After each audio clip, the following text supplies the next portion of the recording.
Interlink అంటే ఏంటి? ఈ మధ్య ఎక్కడ చూసినా, ఏ ఛానల్‌లో చూసినా, ఏ సోషల్ మీడియాలో చూసినా, ఎక్కడ ఎవరితో మాట్లాడినా ఇంటర్లింక్ గురించే ప్రస్తావన. అసలు ఇంటర్లింక్ అంటే ఏంటి? అసలు ఇంటర్లింక్‌లో మనం ఎందుకు జాయిన్ అవ్వాలి? జాయిన్ అవ్వడం వల్ల మనకి యూజ్ ఏంటి? ఇంటర్లింక్ ఉపయోగం ఏంటి? ఇవన్నీ మనం తెలుసుకోవాలనుకుంటే వాచ్ మై ఛానల్. మనతో మాట్లాడడానికి మా మిత్రుడు, ఫిల్మ్ డైరెక్టర్ శ్రీపతి గారు వచ్చారు. ఆయన కూడా ఇంటర్లింక్‌లో ఉన్నారు. ఒకసారి ఆయన మాటల్లో విందాం. ఇంటర్లింక్ అనేది ఏంటనే పాయింట్‌లో క్లియర్‌గా చెప్పాలి అంటే క్రిప్టో కరెన్సీ అనేది ఈ మధ్య కాలంలో మనం కొత్తగా వింటున్నాము. ప్రతి చోటకెళ్ళినా క్రిప్టో కరెన్సీ మొన్నటి వరకు మనం కరెన్సీ గురించే తెలుసు. క్రిప్టో కరెన్సీ అంటే ఏంటో తెలిస్తే ఇంటర్లింక్ అనేది ఏంటనేది మనకు క్లియర్ కట్‌గా అర్థమవుతది. అంటే లైక్ పైకాయిన్, బిట్‌కాయిన్ టైప్ ఇదా? అన్నమాట. ఏ ఓకే.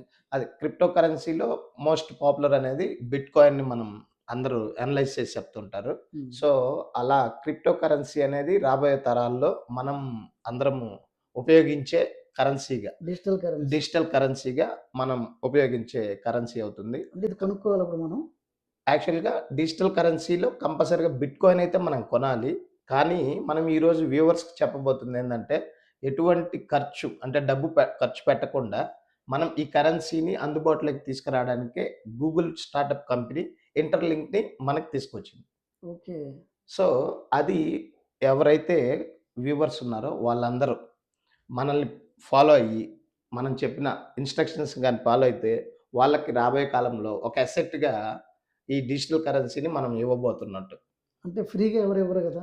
ఊరకనే ఎందుకిస్తారు? ఊరకనే ఇవ్వరు. అదే అందుకే మంచి క్వెషన్ అడిగారు. ఊరకే ఇవ్వరు. కానీ మనం ఏం చెప్తున్నామంటే మైనింగ్ చేసుకోవడం అనేది ఇంటర్‌లింక్ స్టార్టప్ కంపెనీ ఎందుకు మైనింగ్ చేసుకోమంటుందంటే ఎవ్రీ 4 అవర్స్‌కి ఒకసారి మైన్ చేయడం అనేది ఇట్స్ ఎ పని. అది కూడా ఒక పని.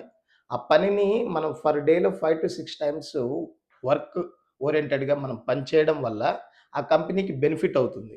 సో, హ్మ్. ఆ బెనిఫిట్‌లో నుంచి కొంత భాగం మనకి క్రిప్టో కరెన్సీ రూపంలో మైనింగ్ అనేది మనకివ్వబోతున్నారు. ఓకే. అంతేకాని అలా అని ఫ్రీ అని కాదు. ఓకే. కాక రోజుకి ఎన్ని గంటలు కష్టపడాలి దీని మీద? మనం గంటలు అక్కర్లేదండి. ఆ! 6 నిమిషాలు. కేవలం 6 నిమిషాలు మాత్రమే. రోజుకి ఒక 6 నిమిషాలు 6 అంతే. నిమిషాలు. కానీ హ్మ్. నిమిషానికి 4 అవర్స్‌కి ఒక్కసారి ఒక నిమిషం మాత్రమే మనం కష్టపడాలి. ఓకే. ఎవ్రీ 4 అవర్స్‌కి అంటే కష్టపడి ఉంటే ఇష్టంగా చేస్తే ఏది చేస్తే కష్టం కష్టం. కాదు. అదేండి. కష్టపడ్డం మీన్స్ దాన్ని ఖచ్చితంగా గుర్తుపెట్టుకొని చేసుకుంటే మనకి డబ్బు మిగిలినట్టే. హ్మ్. ఒకవేళ మనం దాన్ని మర్చిపోతున్నాము అంటే ఒక, ఒక కాయిన్‌ని మనం లాస్ అయిపోతున్నట్టే ఓకే. లెక్క. అంటే ప్రతి 4 అవర్స్‌కి ఎన్ని కాయిన్స్ వస్తాయి స్టార్టింగ్? స్టార్టింగ్ వచ్చేసి గూగుల్ స్టార్టప్ కంపెనీ ఇప్పుడు ప్రెజెంట్ ఒక్కసారి 30 కాయిన్స్ ఇస్తుంది. హుహు. ఇన్ కేస్ మీరు ఒకళ్ళు ఎవరిని రిఫరల్ చేయకుండా మీరు డైరెక్ట్‌గా గాని చేసుకుంటే 30 కాయిన్స్ ఎవ్రీ 4 అవర్స్‌కొస్తుంది. హ్మ్. అదే మీరు కింద మీరు రిఫరల్ గాని చేసుకుంటూ ఎళ్తే అంటే మీరు సంపాదించుకోవడమే కాదు. మీకు దగ్గరున్న ఫ్రెండ్స్, ఫ్యామిలీస్ ఎవరి చేతైనా సంపాదించాలి అని అనుకుంటే ఖచ్చితంగా వాళ్ళని రిఫర్ చేసుకుంటే ఒక్కొక్క రిఫరల్‌కి 500 కాయిన్స్ అడిషనల్‌గా ఇస్తూ అట్ ద సేమ్ టైమ్ ఈ మైనింగ్‌లో వాల్యూ ఇంక్రీజ్ అవుతూ హెచ్‌హెచ్‌పి అంటారు. హుహు. హెచ్‌హెచ్‌పి అంటారు. హ్మ్. దాంట్లో ఇంకొక 2 కాయిన్స్ పెరుగుతాయి. ఓహ్! అప్పుడు ఎవ్రీ పర్సన్‌ని మీరు యాడింగ్ చేయడం వల్ల 32 కాయిన్స్, 34 కాయిన్స్, 36 ఇలా ఇంక్రీజ్ అవుతూ ఉంటుంది. ఓకే. మేము జాయిన్ అయ్యి కూడా 6 మంత్స్ అవుతుంది. అంతే ఓకే. కదా సార్? అంతే. అంతే. 6 మంత్స్ అయింది. అంటే ఈ 6 మంత్స్ నుంచి ఈ కంపెనీ యొక్క స్ట్రాటజీ ఏంటి? అసలేంటి? పబ్లిక్‌లోకి మేము తీసుకెళ్తే ఇది జెన్యూనా? కాదా? యెస్. అనేదే ఇది మొట్టమొదటి ఫస్ట్ డౌట్. Question mark. ఆ క్వెషన్ మార్క్‌ని మేము పబ్లిక్‌కి చెప్పాలి అంటే మేము దీన్ని టెస్ట్ చేసాం. ఈ 6 మంత్స్ నుంచి కాయిన్స్ ప్రాపర్‌గా వస్తుందా? యాప్ కరెక్ట్‌గా వర్క్ చేస్తుందా? ఇది లేదంటే బ్యాక్‌గ్రౌండ్ ఏ కంపెనీస్ బ్యాక్‌గ్రౌండ్ ఏ కంపెనీస్ ఉన్నాయి? ఇవన్నీ క్లియర్ కట్‌గా చెక్ చేసి మేము దగ్గరగా 1,00,000 కాయిన్స్ దగ్గరగా రీచ్ అయ్యాము. ఇవి ఇంకా కొన్ని లక్షల కాయిన్స్ మైనింగ్ చేసుకోవడానికి అవకాశం ఉంది. సో, ఒకవేళ మేమే చేసుకోవడం ఏంటి, ఇంకా పబ్లిక్ కూడా చేయించడానికి ఫ్రీగా ఒక అసెట్ వస్తున్నప్పుడు చెప్తే మంచిది అని జెప్పేసి మేము ఈరోజు ఈ ప్రోగ్రామ్ చేయడానికి మొట్టమొదటి కారణం మేజర్‌గా. ఇప్పటివరకు 5 మిలియన్స్ పీపుల్స్ ఆల్రెడీ మైనింగ్ చేస్తున్నారంటే క్రిప్టో కరెన్సీలోనే, క్రిప్టో రంగంలోనే, క్రిప్టో మైనింగ్‌లోనే ఫస్ట్. ఎందుకంటే ఇందులో Google startup, NYSC, NIST, Amazon, Mastercard ఇలాంటి వందల కంపెనీలు దీని బ్యాక్ బోన్గా ఉండి వాళ్ళ అసెట్గా ఈ క్రిప్టో ఇంటర్లింక్ కాయిన్స్ని అసెట్గా ఉంచుకున్నాయి ఇవి. అది. ఇంకొకటి లేటెస్ట్‌గా ఈ కంపెనీ యొక్క అప్డేట్స్ అంటే స్టార్టింగ్ మైనింగ్ మాత్రమే ఇచ్చింది. ఎస్. నెక్స్ట్ వాలెట్‌ని ఇంట్రొడ్యూస్ చేసింది. యాక్చువల్‌గా మీ అందరికీ క్రిప్టో కరెన్సీ తెలిసి ఉంటే వాలెట్ అనేది థర్డ్ పార్టీ వాలెట్‌ని ఉపయోగిస్తూ ఎస్. ఉంటాం.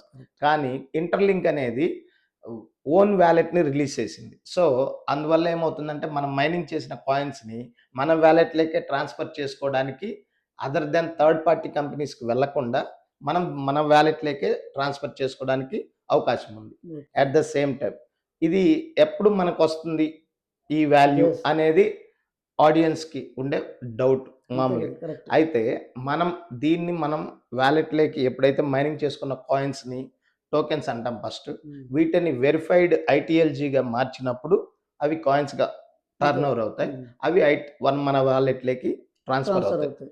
అయితే ఈ ట్రాన్స్‌ఫర్ అయిన యొక్క వాలెట్‌లో ఉన్న అమౌంట్‌ని మనం యూజ్ చేసుకోవచ్చు. బట్ దానికి కంపెనీ ఇంకా 1-2 మంత్స్ టైం అంటే స్టాక్ ఎక్స్‌చేంజ్‌లో న్యూయార్క్ కాయిన్‌గా స్టాక్ ఎక్స్చేంజ్లో ఇందులో లిస్టింగ్ పెడతారు. లిస్టింగ్ పెట్టినప్పుడు మాత్రమే దాని వాల్యూ అనేది మనకు తెలుస్తుంది. తెలుస్తుంది. అంతవరకు మనం మైనింగ్ చేసుకోవడం అనేది ఫ్రీ మైనింగ్ మనం కాబట్టి ఫ్రీగా చేసేది మనం రోజు 24 గంటలు టీవీలు, మొబైల్‌లు మొబైల్ రకరకాలు చూస్తూ టైమ్ పాస్ చూస్తూ చేస్తున్నాం. చేస్తూ ఉంటాం. ఇది టైమ్ పాస్ కాదు. ఇది ఒక మనకొక ఇన్‌కమ్ ఇన్‌కమ్. సోర్స్. ఇంకా సోర్స్ అని గూడా కాదు. ఒకప్పుడు 2009లో బిట్‌కాయిన్ రూపాయే ఉంది. అలా ఆ రోజున మన దగ్గర రూపాయి లేకన. కానీ దాని గురించి తెలియక. తెలియక. యెస్. ఆ రోజు 2009లో రూ. 100 మంది కాదనుకుంటే ఈ రోజున 100,00,00,000 ఆస్తిపరులం మనం. కానీ ఆ కాయిన్‌ని గురించి తెలియక మనం ఇన్వెస్ట్ చేయలేకపోయి ఉన్నాం. ఇన్వెస్ట్ చేయలేకపోవడం వల్ల ఈ రోజున అందరూ బిట్‌కాయిన్ గురించి మాట్లాడుతూ ఎర్న్ చేసి కోట్లు సంపాదించిన వాళ్ళకెళ్ళి మనం చూస్తూ ఉన్నాం. 100%. క్లియర్‌గా. సో, ఈ రోజునేంటంటే ఇప్పటికైనా టైం అయిపోయింది ఏం లేదు. కానీ ఇది మనం ఒక ల్యాండ్ కొనాలి అంటే 10,00,000 ఖర్చు పెట్టాలి. 50,00,000 ఖర్చు పెట్టాలి. అదే ఈ మైనింగ్‌లో మనం జాయిన్ అయితేనే దగ్గర దగ్గరగా 1000 కాయిన్స్ వస్తున్నాయి. 1000 కాయిన్స్ రావాలంటే మా నంబర్స్‌లో ఎవరి నంబర్ ఎంటర్ చేసినా మీరు మా ఐడీని ఎవరైతే ఎంటర్ చేస్తారో మీకు 1000 కాయిన్స్ ఎలిజిబిలిటీగా వస్తుంది. 1-2 ఇయర్స్ అలా వర్త్ పక్కన పెట్టుకుంటే అది 10,00,000 అవ్వచ్చు, 15,00,000 అవ్వచ్చు. అది ఇలా చెప్పలేం మనం. ఊహించలేనిది. ఊహించలేని ఎందుకంటే విధానము. ఎందుకంటే ఇది మొదలుపెట్టినప్పుడు 10 మంది. ఈ రోజున 5 మిలియన్స్ అంటే 50,00,000 మందికి పైగా ప్రతిరోజు అంతే ఇంతమంది జాయిన్ అయ్యారు ఈ రోజు 6-7 జాయిన్ అవుతూనే మంత్స్ ఉన్నారు. 100%. అంటే ఈ కంపెనీకున్న డెప్త్ అందరికీ అర్థమైతుంది. దీంట్లో ఇంకా క్లియర్‌గా చెప్పాలంటే రాబోయే కాలంలో వీసా కార్డ్ అంటే రేపు 28 డిసెంబర్ 28 రేపే ఈ కార్డ్ యొక్క అప్డేట్స్ కొత్త తెలుస్తుంది. కంపెనీలు అసెట్స్‌గా అంటే డిజిటల్ కరెన్సీని కూడా అసెట్స్‌గా మార్చుకునే కొన్ని కంపెనీలు రావడం అనేది మనకి రేపు 28వ తారీఖు మనకొచ్చే కొత్త అప్డేట్ అన్నమాట. అప్డేట్ వస్తుంది. అది సార్ టోటల్‌గా. So, viewers please watch this channel and మా ఐడీ నంబర్ మేము కింద డిస్క్రిప్షన్‌లో ఇస్తాము. ఆ ఐడీ నంబర్‌ని మీరు ఎంటర్ చేయండి. ఎంటర్ చేస్తే మీకు టోటల్ 1000 కాయిన్స్ అనేది వస్తాయి. దాని తర్వాత ఏం చేయాలనేది కూడా మేము వాట్సాప్ లింక్ మీకు పెడతాం. దాంట్లోకి మీరు జాయిన్ అయిపోవచ్చు. ఆటోమేటిక్‌గా ఏ డౌట్స్ అయినా మేము వాట్సాప్ త్రూ మీకు క్లియరెన్స్ ఇస్తూ ఉంటాం. అండ్ ఎర్న్ ద మనీ కాదు, earn the coin. So, first మీరు ఎర్న్ చేయండి. తర్వాత మిగతా డౌట్స్ ఏమున్నా మేము వాట్సాప్ త్రూ చేస్తాం.